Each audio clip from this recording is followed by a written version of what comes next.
So I had kind of this understanding of what Heavenly Father wanted to do for me, what He promised He would do for me. So I got to work exploring that promise. I got out of jail.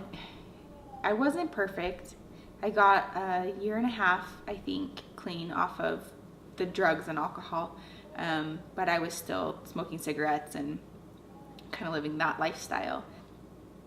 My son's father got out of prison and called me up, and I thought, oh, I have a couple things of his. I better get it back to him.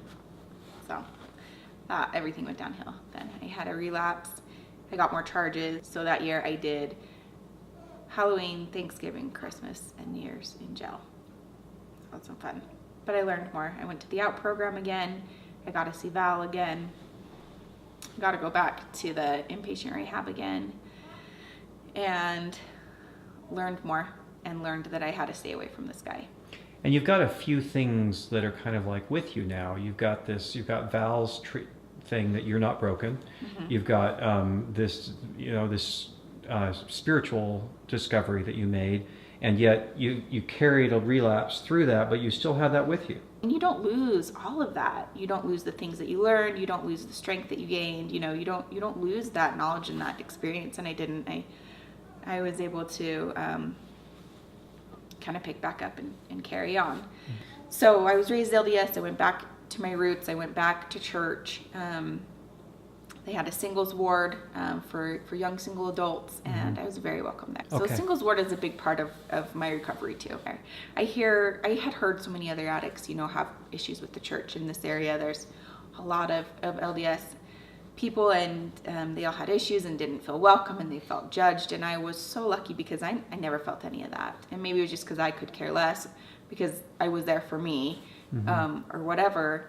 But I never felt judged. People welcomed me, and they were kind to me, and they were helpful, and they cared, and they were glad I was there, and they just wanted to help. And I didn't mind being a project because I knew I needed help at that point. Maybe I wanted to, and I'd been taught that, and I knew that, but I wasn't ready to act on it yet, because I was still saying, I want to go to church, and I want to have a family, and I want to marry you, and I want to be clean. And he was clean at the moment, and so we decided to have a child.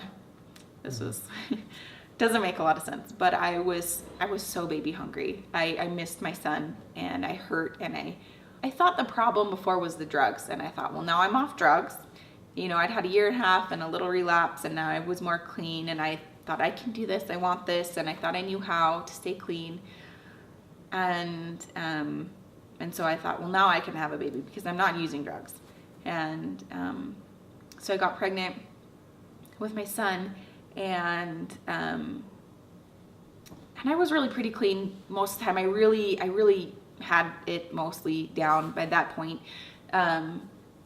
Son's father kept coming in, making things difficult. Being pregnant, I quit smoking and did fine through that. And Hayes came even earlier. He was 9 weeks early.